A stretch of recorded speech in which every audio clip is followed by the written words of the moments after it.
I know some people might be wondering, like, why would I buy a house in somewhere where I'm only going to live for 4 or 5 years? But like I'm not paying rent or a mortgage right now. And I also get to hopefully sell my house in 3 to 4 or 5 years and make money off of its appreciation. And maybe I don't sell in 4 to 5 years and I could actually move away and I can hire a management company to manage tenants. So there's possibilities beyond just the time where you're physically in that city to use your house hack.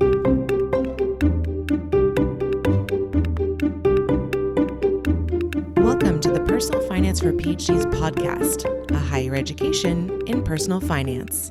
I'm your host, Dr. Emily Roberts. This is Season 10, Episode 18, and today my guest is Courtney Beringer, a second-year PhD student in civil engineering at Oregon State.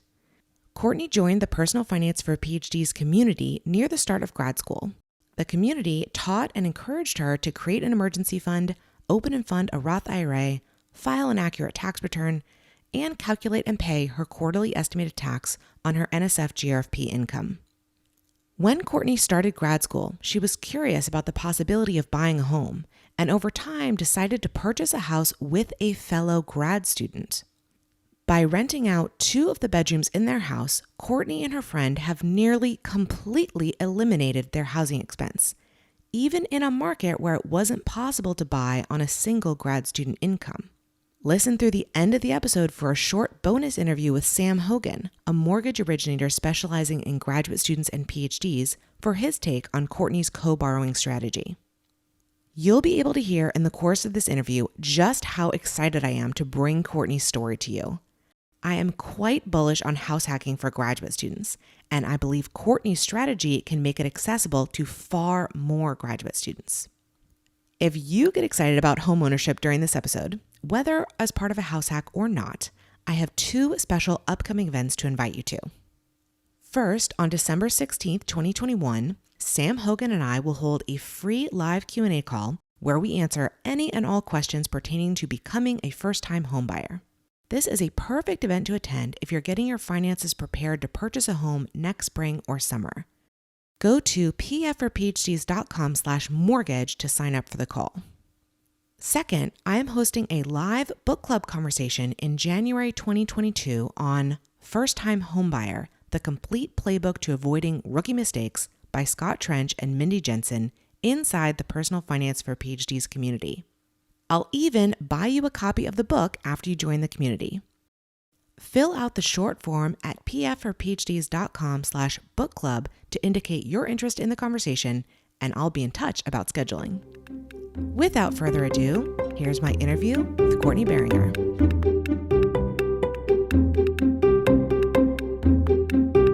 I am very pleased to have joining me on the podcast today, Courtney Beringer. She is a second-year graduate student at Oregon State in civil engineering, and she is a founding member of the Personal Finance for PhDs community, which you can find at pfforphds.community. So what we're going to discuss in today's episode is how the community has helped advance and help shape Courtney's finances in this first year of graduate school.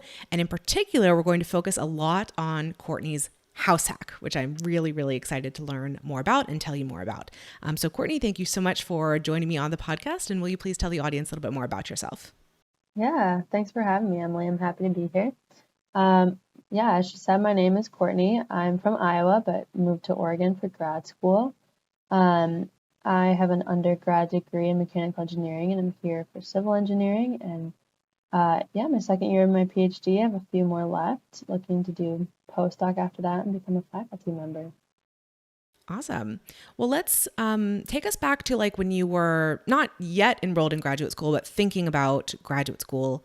What were your finances like at that time? And also what was your outlook about finances in graduate school? Yeah. Overall, I felt comfortable in my finances. I had worked a lot of jobs in undergrad, and I took a 1.5-year break between undergrad and grad school and worked a full-time engineering job, which paid pretty well.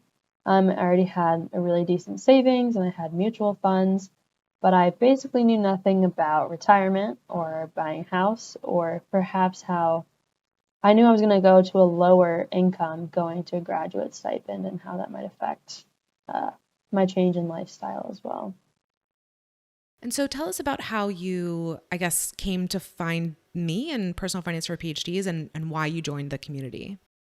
Yeah, so about 2 years ago now, I applied for grad school and started getting offer letters coming in and wanted to understand how to compare them. And I was applying for a lot of different fellowships and wondering how that could be leveraged in my offer letters. And then I found personal finances for PhDs, I believe, on just by Google searching and finding the website and then finding Emily's resources and reaching out for that like 15-minute call and feeling like this community was really somewhere where I needed to be in order to grow and understand my finances as a PhD student. Yeah, so it sounds like you had some solid basis in terms of like a little bit of savings in place and so forth, but really needed more like of that grad school specific, what is going on with fellowships, what's going on in academia, like kinds of questions, which is exactly what I try to offer. Okay, so we have a picture of where you were financially when you started graduate school. What was one of the first like actions that you took within your finances having joined the community? Yeah, so going through your like step-by-step framework, I had savings, but I didn't necessarily have a specific amount set aside that I should have in savings, or I hadn't thought about it in a more critical way. So the first thing I did was look at putting a chunk of money that supports me over X amount of months in a high yield savings account because the one that I had always used was not that high. So I went through the videos, I chose my savings account, and based on the community, I was able to keep myself accountable and was able to put in, like, I chose the savings account and I just transferred my money in, and here's an accountability step where I can tell other people that I did that. And yeah, now I get to check my savings out and see it grow more than it was before. Awesome. I'm so glad to hear that. So in the framework that you mentioned is this 8-step financial framework that I teach in a few different places around the community. I have kind of a series called The Wealthy PhD, which is both an ebook and now a video series, although that didn't exist when you first joined. So I'm curious, is your emergency fund, that sounds like a step 6 emergency fund, is that right? Yes. Yes. And so did you also work through the steps prior to that point? Or was it just like, I have some cash, so I need to define this as emergency savings and put it in a more optimal place as you did? Like, did you go through all the other steps as well? I think based on where I was at in my finances, a lot of the other steps had been covered. So I'd already paid off all my school debt. I didn't have any credit card debt. I worked through a lot of that. So that was really like the next step that I had not tried to do yet or even thought about. So step 4 in the framework is starting to invest. And you mentioned earlier you didn't really know anything about retirement accounts. So did you also start investing, or have you been focusing on other financial goals? Yeah, kind of around the same time as making that emergency savings, I also looked into the IRA investing and watched those videos, and then in a similar manner was held accountable by the community and started my IRA, which I contributed fully to in 2021, and I'm already contributing to as well again. So yeah, that was around the same time where I was like, I have a decent savings and I need to be doing something with it. So yeah. It sounds fantastic. Obviously, you are an exemplary member of the community in terms of like actually following through on the stuff that you learn inside there. We've run this a couple times in the community. Maybe we'll run it again soon. This challenge that I call like Open Your First IRA, which people can learn more about that at pfforphds.com/open IRA. But basically I just lay out like this 7-step process for, okay, these are the decisions you have to make, to get from where you are to having your IRA open and funded. These decisions, these are steps you have to follow through on. And I believe you went through that challenge. Is that right? Yeah, I did. Honestly, those videos are so helpful. It helps you understand the verbiage and all the language that goes along with it. And I felt like I was making my own decision, but it was a very informed decision on it. I'm glad it reached that tone with you, because that's exactly how I want it to be. It's like, I can't tell people what to do. Like legally, I'm not like licensed to tell you what to do with your investments. But I can kind of give you the lay of the land. And then within that, you figure out like what's best for you. So I'm really glad it struck you that way. Well, I'm excited to talk about your house hack. So when did buying a house and even the potential of house hacking kind of come onto your radar? I feel like there was some conversations in the community actually before I moved to grad school. I feel like um, maybe there was conversation in the community, or I was talking to people outside of this community as well about home buying. And I was really excited to buy a home in Oregon before I moved here. But that was very hard to do during the pandemic and virtually and not knowing the area. So I ended up moving here and renting for the first year. But then, with the help of the community, and reading through our book club, I felt like I started to learn a lot more about the house hacking strategy and wanted to pursue that. Yeah. So when you first thought about buying a house, were you thinking of it as you would live by yourself, or were you thinking that you would be renting to roommates, which I haven't defined it yet. That's what house hacking is: owning a house and renting at least one room out to somebody else. Yeah, actually at first I was like, oh, I'm in grad school, I want to live alone, I'm like becoming more of an adult. Um, but then when I looked more at just the cost of living in this area, it was not as feasible as I thought it might be. Um, and my first year living with roommates went really well, and I was like, I think this could continue, and I'm okay with roommates in grad school. So then my mindset transitioned to more of the house hacking rather than living alone. And so I did time our reading in our book club of the house hacking strategy for when people would be thinking about, there's a seasonality to buying a home. So we were reading that in like maybe February-ish 2021. So anyway, the book is The House Hacking Strategy by Craig Curlap. I learned a lot from reading that book. Apparently you did as well. How did that book influence the decisions that you made after that point? It lays out a lot of different house hacking strategies based on your level of comfort. And so I found the one that I was looking for, which was, I buy a house and I rent out maybe 1, 2, or 3 of the rooms. And I have my own room, and my tenants could maybe be my friends or maybe not. And that was my level of comfort. Um, It also influenced me to talk to my other good friend in grad school about buying a house. And we were both looking at buying separately. But then we compared our finances and realized that we actually wanted to buy a house together. Yeah, this was, to be frank, I was a little concerned when you first brought this up inside the community. Like, can this be done in a safe and responsible manner? That is, buying a house with someone else who, frankly, you're not legally married to, which is the kind of easiest scenario under which to buy a house. Of course, many people do this with a romantic partner without being married, but then you're taking that a step further and buying it with a friend.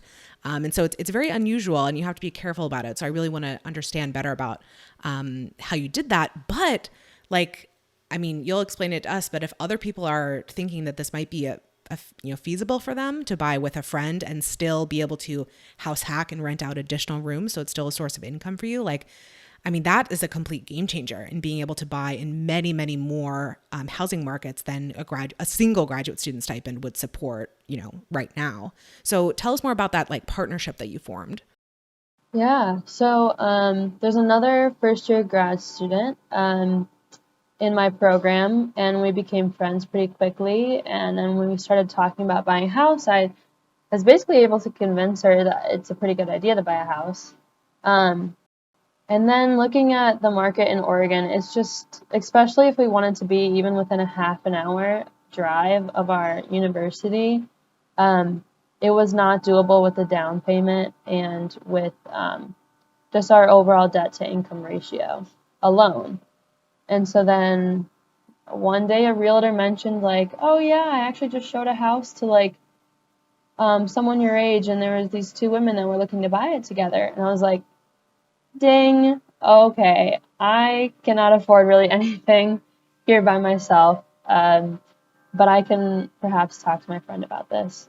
And so we had a lot of long conversations about our finances and getting to know each other and really putting it all on the table. We made a lot of documents together, a lot of like signed contracts between ourselves because we want that in writing. So this is amazing that this idea came from your realtor and, you had a person kind of in mind as a candidate, and then you're able to work out all the things you need to work out. It's actually not that unusual in the real estate investing space to have a partner. But like you have done with the person that you bought with, like you guys have to have some legal kind of protections and some things planned out and worked out in advance to make this work. But that's amazing. So would you feel comfortable telling us about the house that you bought, like some of the numbers around it? Yeah. So we were actually looking at 3-bedroom houses, but ended up with a nice 4-bedroom that is only like a 5-minute drive from a university.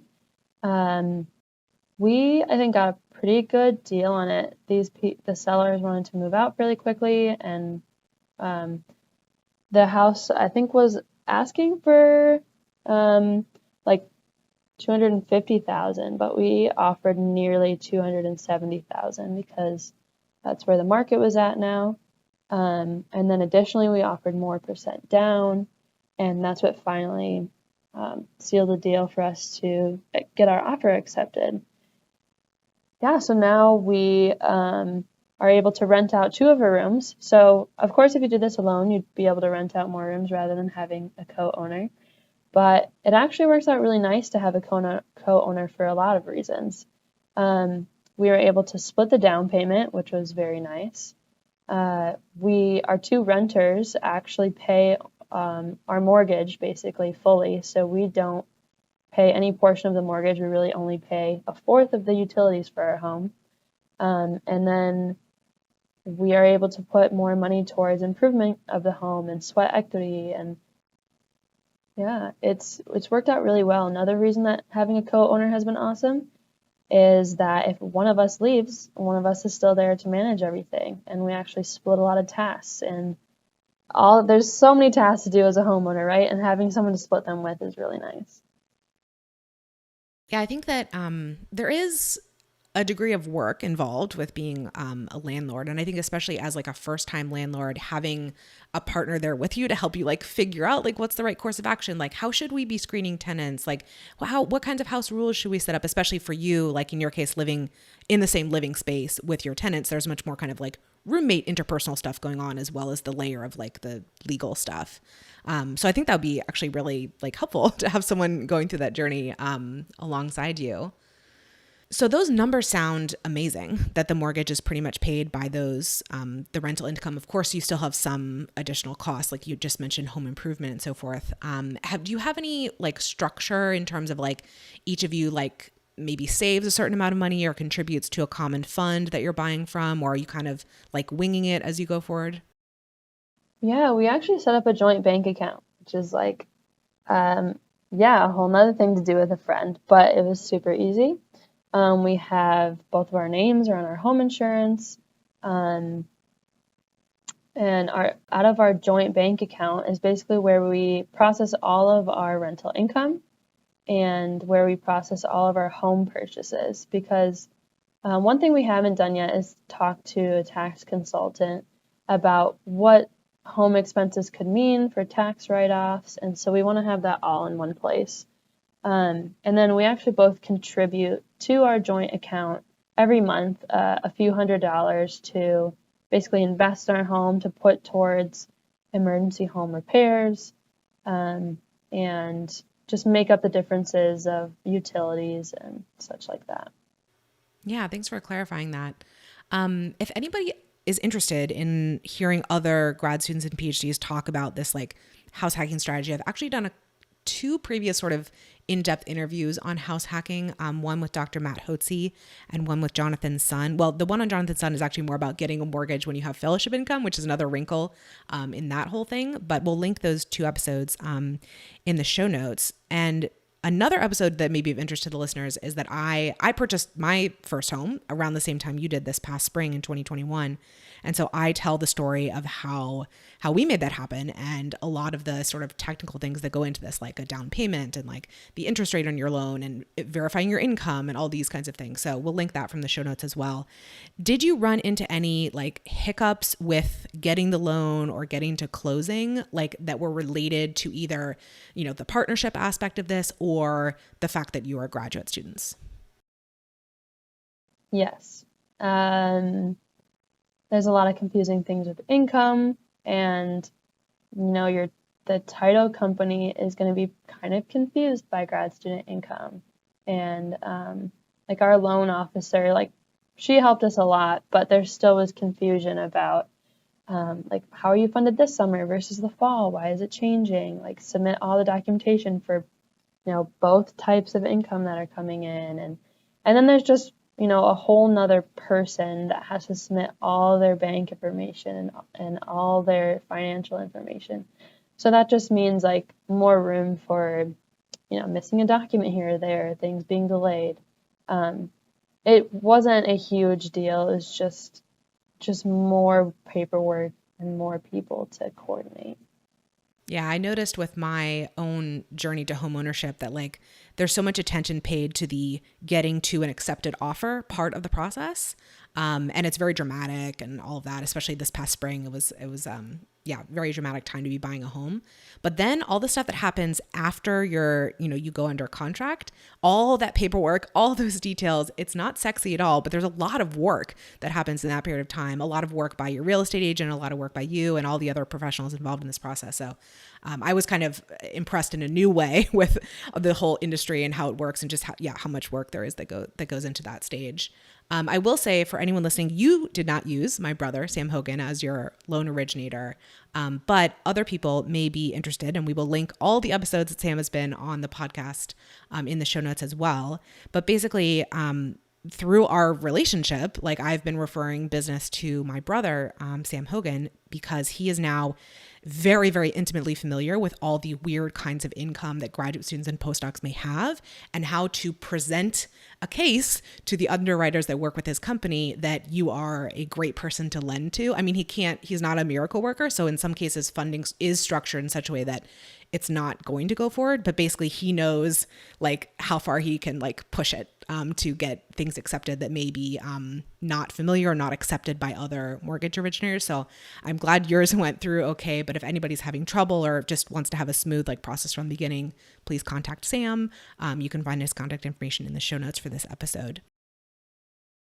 I think another thing I'll add is that a lot of times when people buy houses together, they're perhaps married or have a different end goal for the house. So there was a lot of assumptions in just documentation, like by the title company and in our loan, that if one of me and my friend, if one of us were to die, like what happens to the house? And a lot of that assumes that it will just totally go to the other person, or there's a few different ways that you can co-borrow a loan. And those are things that you definitely need to talk through. We actually ended up buying like a $15 legal help guide basically for co-borrowers of houses. And that was so helpful and helped us make our contracts with each other. Yeah, that's awesome. What kind of loan did you get, by the way? Was it conventional or a different type? We did end up doing conventional, yeah. Okay. And are you each have a 50% stake in this, or is there some kind of other equity arrangement? We both have 50%. Amazing. Anything else you want to say about how this is working out now that you've been in the house for a few months and you've had your tenants for a few months? We've been in it for 3 months. We started with 2 tenants who are friends who only needed a month somewhere to live, which was really great to practice with people who are a little bit lenient and understand your situation. And now we have our 2 tenants that are going to be in here for a year, and it's going really well, and we're already making updates and improvements on the house. Overall, it's working out really nice. Emily here for a brief interlude. Are you a graduate student, postdoc, or early career PhD considering buying your first home in the foreseeable future? If so, I invite you to join the Personal Finance for PhDs community for a book club discussion of First-Time Homebuyer, the complete playbook to avoiding rookie mistakes by Scott Trench and Mindy Jensen of Bigger Pockets. I and all the book club participants will read the book and come together for a one-time live discussion in January 2022. This is perfect timing for anyone with an eye on the spring or summer 2022 peak buying season. Since it might be hard to find this book in a public library, I will give you a copy of the book after you join the community. If you want to join the book club for First-Time Homebuyer, please fill out the survey, including your availability for the discussion, at pfforphds.com/book club. That's pfforphds.com/BOOKCLUB. Now back to our interview. Recently, when we spoke at one of our, by the way, inside the community, we have monthly live calls where people could just show up and ask questions and talk about whatever people want to talk about with me and whoever else wants to come. You brought up the possibility of buying another home. What are your thoughts around that? I did. Yeah, me and my friend have been talking about it because once you do it once, it's really tempting to house hack again, which is actually what the book recommends.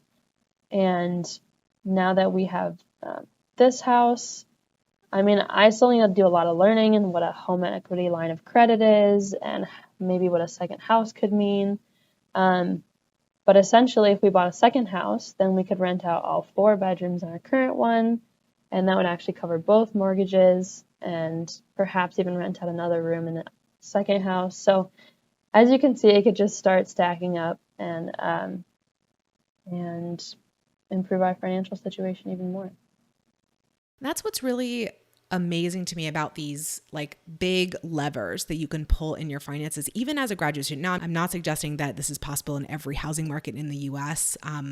Definitely a graduate student stipend would not even be within striking distance in many areas. But if you happen to find yourself or you happen to choose one of these areas, owning your own place, especially when it's combined with house hacking, is one of these big levers you can pull to massively change your financial situation. And I would say actually that investing is another one. That's the one that I focused on when I was in graduate school. I wish I knew about house hacking. I wish I had read the house hacking strategy if it had been published back at that time, because Durham was another place where that was possible for 2 graduate student stipends to do that. But instead I focused more on investing, and that's been a huge lever, not to immediately realize cash flow the way that you can with real estate, but in terms of like growing my net worth over, the decade or so since graduate school, or, since I started graduate school.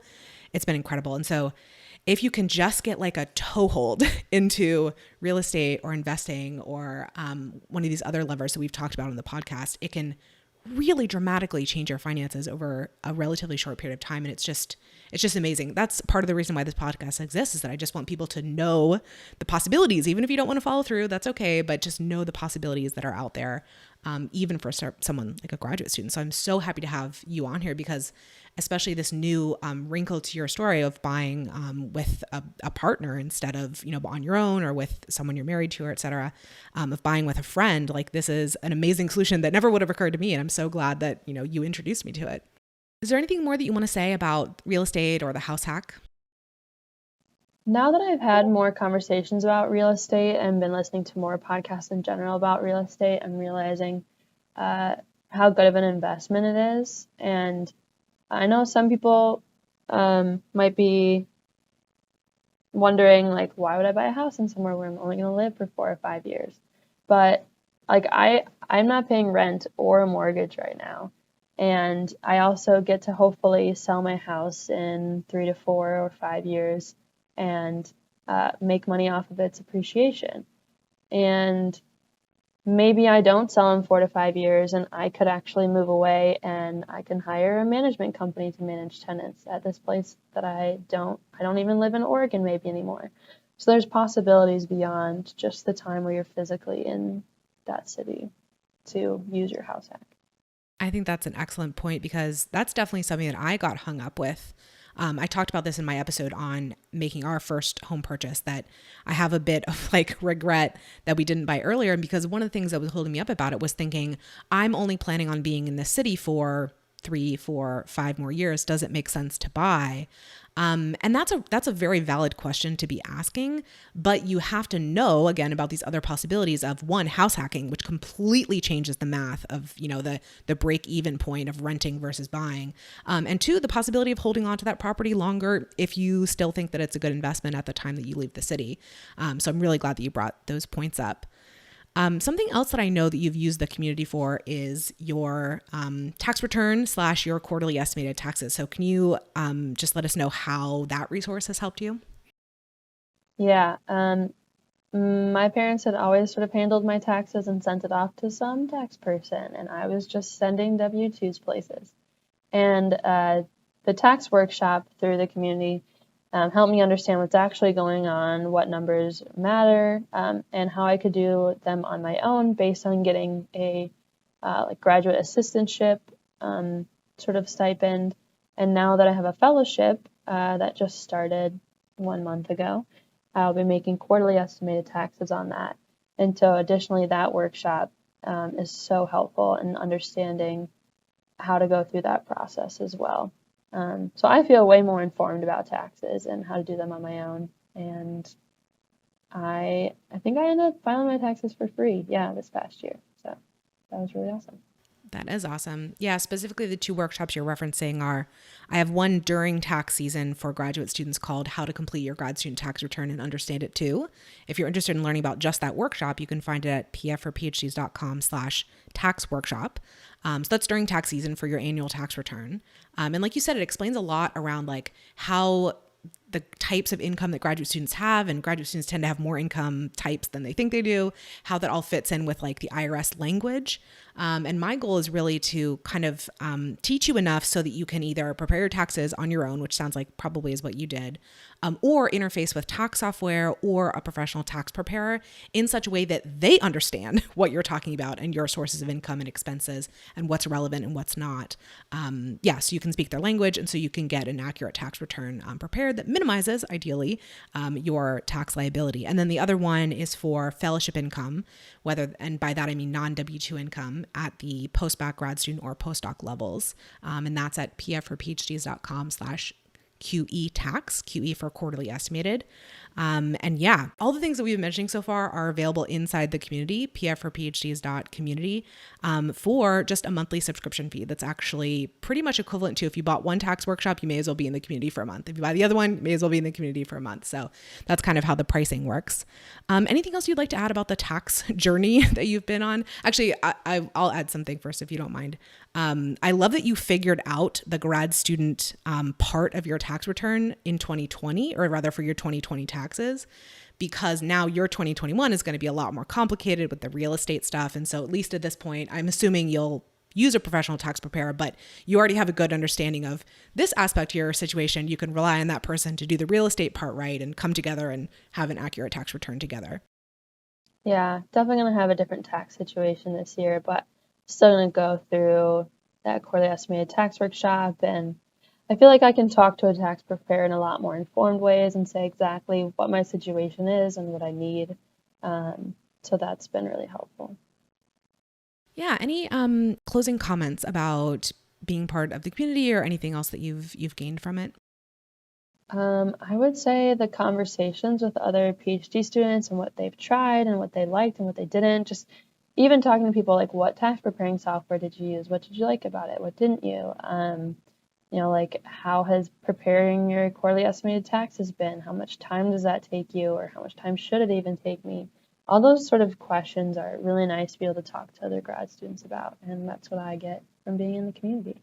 Yeah, thank you so much. It's been absolutely wonderful to have you in the community. And we've really gotten to know each other through these, as I said, monthly live calls, especially.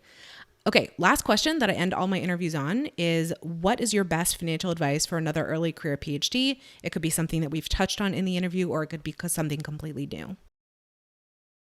I would say for me, at least starting out for earlier was, or even pre-PhD, was applying to a lot of fellowships. And if you're someone who's, who's applying for their PhD programs, having a fellowship as a leveraging tool is a great way to get into the school you want to get into, work with the professor you want to work with. And also, at Oregon State at least, my graduate research assistantship is a decent amount, but my fellowship definitely is more than that and helps support my personal finances better.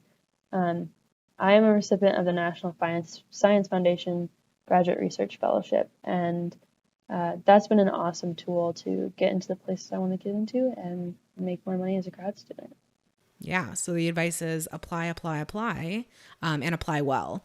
And I would say, that's awesome advice for people entering graduate school. It's great advice for people still in graduate school and so forth. There's a lot of fellowships available for first years, second years, less so a little bit later on, but they're still there and you can still keep applying, especially if you already have the feather in your cap of having the NSF GRFP, for example. That's going to go on your CV. It's going to make it, you'll be that much more of a standout candidate for whatever awards you apply for after this point. So that's amazing. Courtney, thank you so much for volunteering to be on this episode. It's been lovely to have you. Yeah, thanks, Emily.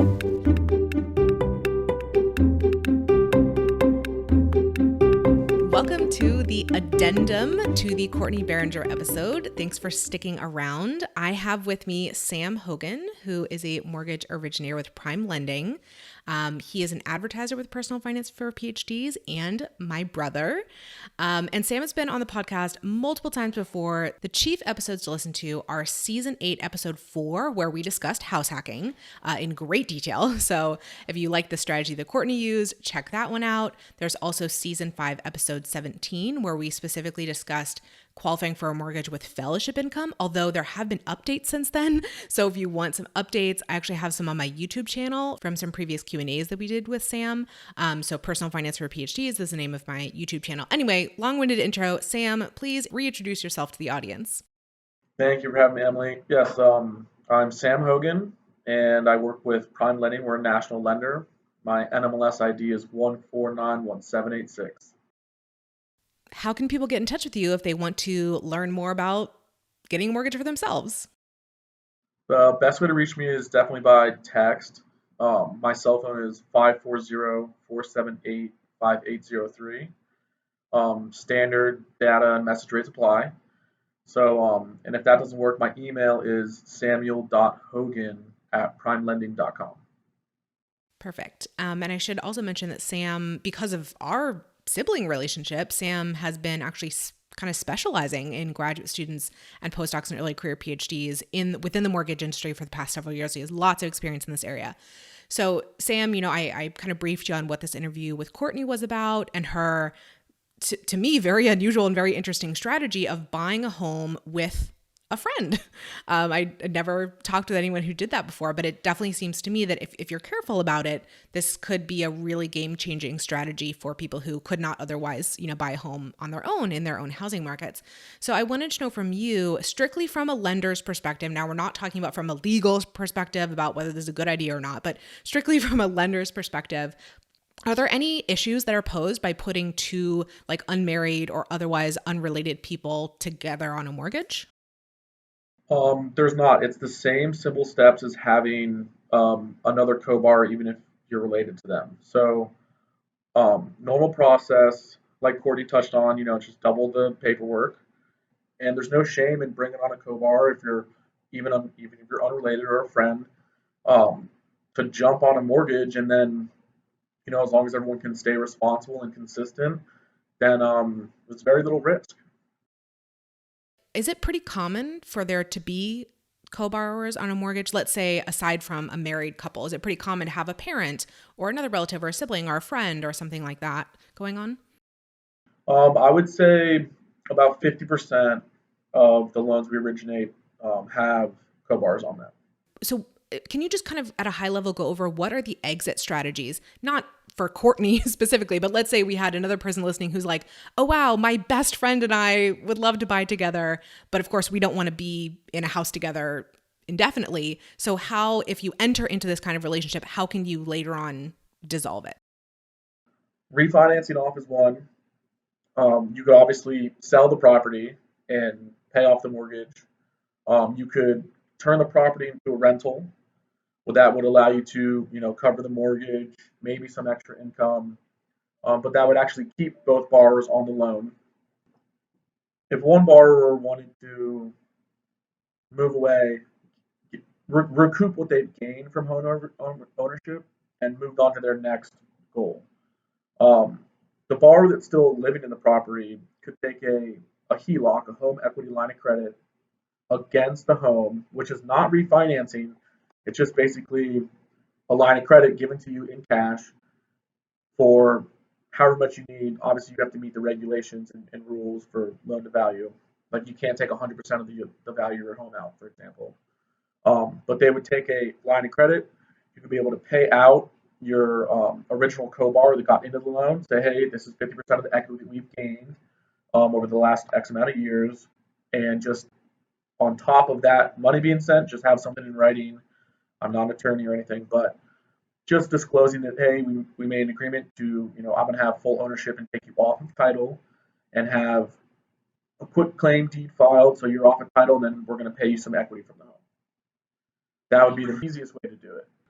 Yeah, it's not as complicated as people would think. Like, you're not signing your life away forever. You're just signing to get into it. And if you wanted to, change your living scenario a year later, it's definitely possible.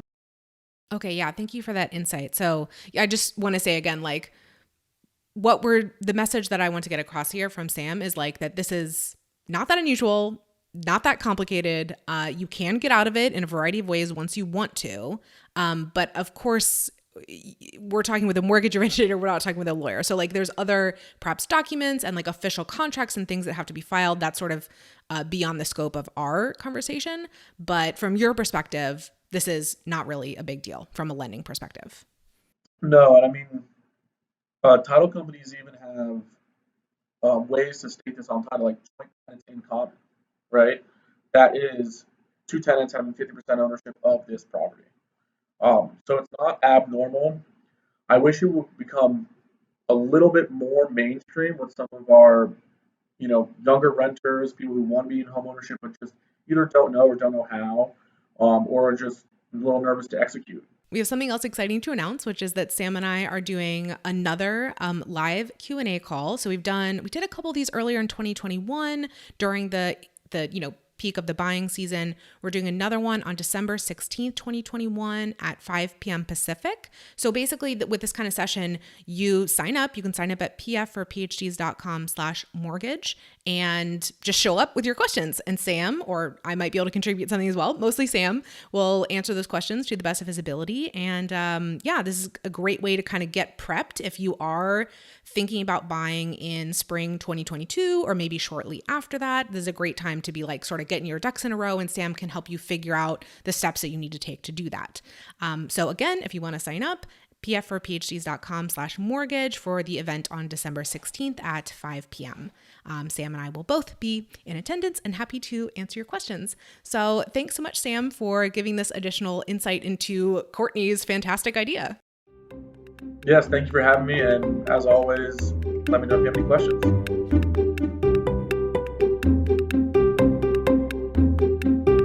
Listeners, thank you for joining me for this episode. pfforphds.com/podcast is the hub for the Personal Finance for PhDs podcast. On that page are links to all the episode show notes, which include full transcripts and videos of the interviews. There is also a form to volunteer to be interviewed on the podcast. I'd love for you to check it out and get more involved.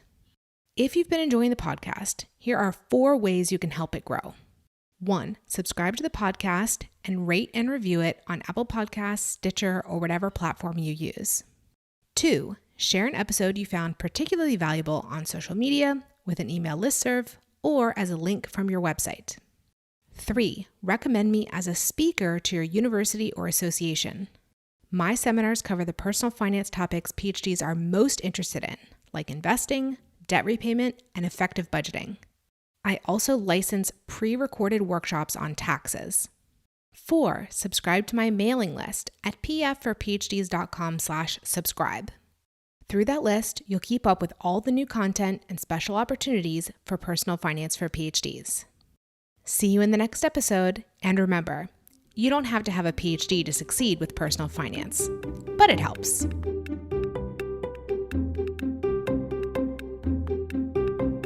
The music is Stages of Awakening by Poddington Bear from the Free Music Archive and is shared under CC by NC. Podcast editing by Lourdes Bobbio and show notes creation by Miriam Ock.